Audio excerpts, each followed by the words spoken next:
travaillé à la fois scénariste, illustrateur, auteur de bande dessinée, publicitaire, peintre. Et donc voilà, donc je dirais que je fais tout ce qui est image, écriture et plus généralement de la création. Pour plaire aux copines à l'école, j'ai commencé la bande dessinée et puis ça a plu, donc je me suis pris au jeu. Dès l'âge de 18 ans, j'ai commencé à publier la première bande dessinée, donc j'ai pas de parcours artistique au niveau des écoles et c'est ce qu'on appelle un autodidacte.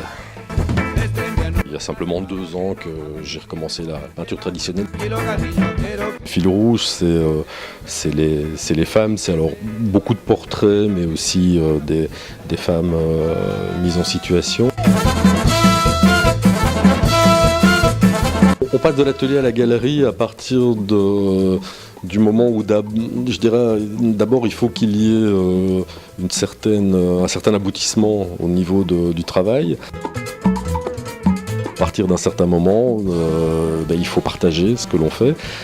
Alors d'abord le partage est très important parce que ça permet d'avoir un recul et puis d'avoir un miroir sur ce que l'on fait, d'avoir un retour, d'être d'accord ou pas avec le retour, mais c'est toujours très intéressant. Et puis le moment où on va justement passer à l'étape où l'œuvre ne nous appartient plus et que voilà, on la lègue, est aussi important parce que ça permet d'avoir un détachement total et puis une cassure et de passer à autre chose. Clap!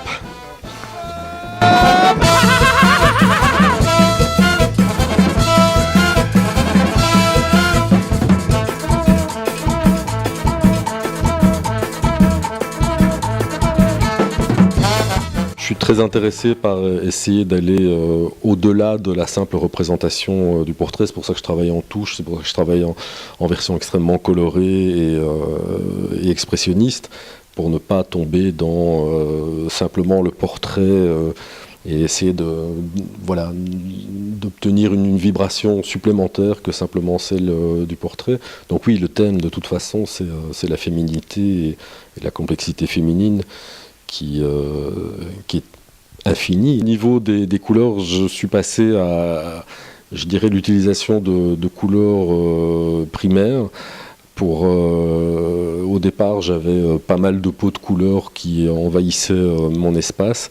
Je pense que c'était une déformation du passage à l'ère numérique où pendant 15 ans j'ai travaillé en numérique. Je suis retourné assez naturellement à l'utilisation des couleurs primaires, donc le cyan, le magenta, le jaune, beaucoup de blanc, très peu de noir.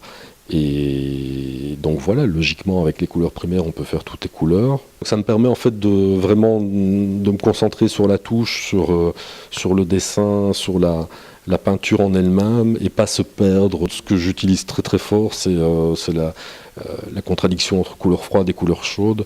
Et là oui, là je dirais que quand je commence, ou bien j'attaque avec une couleur froide, ou bien j'attaque avec une couleur chaude, et après je vais la trancher avec l'inverse.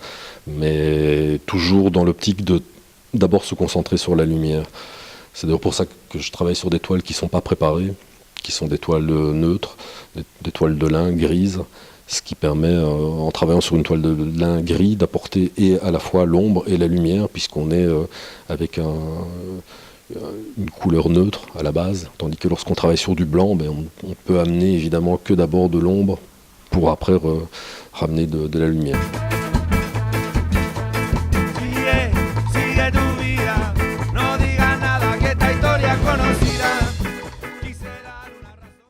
Tu peux m'appeler Hervé en fait, à vrai dire.